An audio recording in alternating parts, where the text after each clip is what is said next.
नमस्कार। चलिए आज हिंदी भाषा की एक बहुत ही दिलचस्प पहेली को सुलझाते हैं। कभी सोचा है कि हिंदी में पेन पुल्लिंग यानी मैस्कुलिन क्यों है और पेंसिल स्त्रीलिंग यानी फेमिनिन क्यों? है ना अजीब? तो आइए इस मजेदार गुत्थी को मिलकर सुलझाते हैं। जरा इन उदाहरणों को देखिए, ये इस पहेली को और भी गहरा बना देते हैं। पेन पुल्लिंग है तो पेंसिल स्त्रीलिंग, सागर पुल्लिंग पर नदी स्त्रीलिंग, और तो और चित्र पुल्लिंग है जबकि तस्वीर स्त्रीलिंग। अजीब बात है ना? ये सब तो बेजान चीजें हैं, तो फिर इनका कोई जेंडर मतलब लिंग कैसे हो सकता है? बस यही तो हिंदी ग्रामर का सबसे मजेदार हिस्सा है। तो यही हमारा आज का सबसे बड़ा सवाल है। हिंदी में किसी भी शब्द का लिंग कैसे तय होता है, खासकर उन चीज़ों का जिनका कोई कुदरती लिंग होता ही नहीं। इस सवाल का जवाब पता है, नियमों और परंपराओं के एक बड़े ही मजेदार जाल में छिपा हुआ है। तो इस पहेली को सुलझाने के लिए ना चलिए सबसे आसान जगह से शुरू करते हैं। इसकी शुरुआत बहुत ही सीधी और सरल है, यानी कि सजीव प्राणियों से। देखिए, जब बात सजीव प्राणियों की होती है तो नियम एकदम सीधा है। उनका व्याकरण वाला लिंग उनके असली बायोलॉजिकल लिंग से ही तय होता है।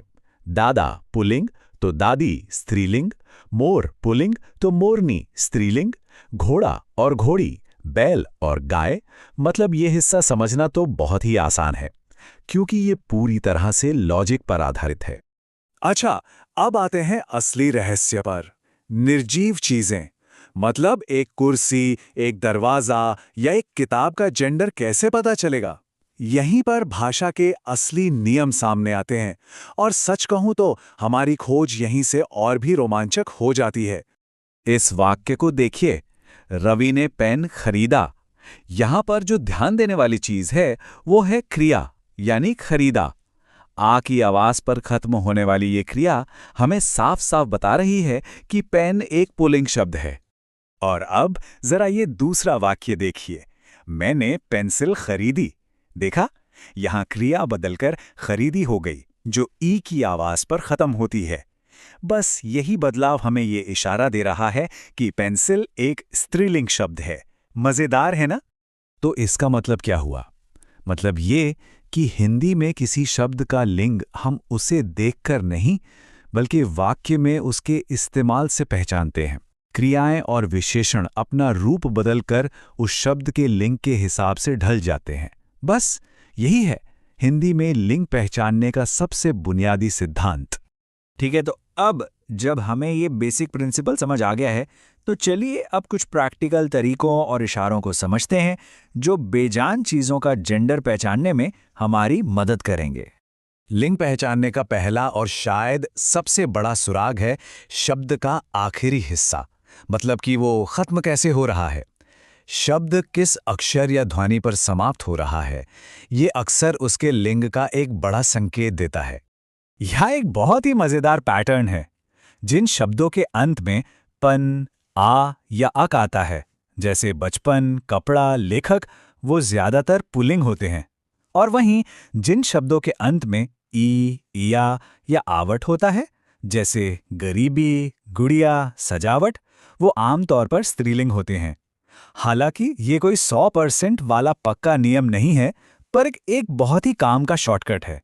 अब आते हैं दूसरे बड़े सुराग पर, और वो है शब्द की कैटेगरी।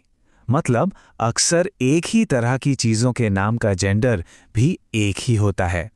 चलिए देखते हैं ये कैसे काम करता है। तो यहाँ कुछ आम कैटेगरीज हैं। धातुओं, ग्रहों, पहाड़ों और समुद्रों के नाम अक्सर पुल्लिंग होते हैं। पर देखिए कुछ अपवाद भी हैं, जैसे चांदी स्त्रीलिंग है और पृथ्वी भी स्त्रीलिंग है। दूसरी तरफ भाषाओं, नदियों, मसालों और तिथियों के नाम लगभग हमेशा ही स्त्रीलिंग होते हैं। ये भाषा की खूबसूरत बारीकियों को दिखाता है। और फिर कुछ शब्द ऐसे भी हैं जो हमेशा एक ही जेंडर के होते हैं, जिन्हें नित्य पुल्लिंग या नित्य स्त्रीलिंग कहते हैं। जैसे मच्छर हमेशा पुल्लिंग ही रहेगा और मक्खी हमेशा स्त्रीलिंग। अब अगर इनके उल्टे जेंडर के बारे में बताना हो तो बस आगे नर या मादा शब्द लगा दिया जाता है, जैसे मादा मच्छर या नर कोयल। तो हमने कई नियम और पैटर्न देख लिए। अब सवाल ये है कि ये सब हमारी रोजमर्रा की बातचीत में एक साथ कैसे काम करता है और इससे हमें क्या बड़ी सीख मिलती है। तो इस सब को याद रखने का एक आसान सा तरीका सोचते हैं, एक छोटी सी मेंटल चेकलिस्ट। सबसे पहले खुद से पूछें, क्या ये कोई जिंदा चीज है? अगर नहीं, तो उसके आखिरी अक्षर को देखें, फिर उसकी कैटेगरी के बारे में सोचें, और अगर तब भी शक हो तो बस ये देखिए कि वाक्य में क्रियाएं और विशेषण उसके साथ कैसा बर्ताव कर रहे हैं। और आखिर में सबसे जरूरी बात, बेजान चीजों का लिंक किसी हार्ड एंड फास्ट रूल से नहीं, बल्कि परंपरा, चलन और इस्तेमाल से तय होता है, जिसे हम समय के साथ सीखते हैं। जो लोग हिंदी बोलते हुए बड़े हुए हैं, वो भी इन नियमों को सुनते और बोलते हुए ही सीखते हैं। इसलिए प्रैक्टिस और भाषा से जुड़ाव ही असली चाबी है। और जाते जाते एक सवाल, जरा इस पर सोचिएगा। अगर हमारी भाषा एक पेन से लेकर ग्रहों तक हर चीज को एक जेंडर देती है, तो ये चीज हमारे आसपास की दुनिया को देखने और उसे बांटने के हमारे तरीके पर किस तरह असर डालती होगी।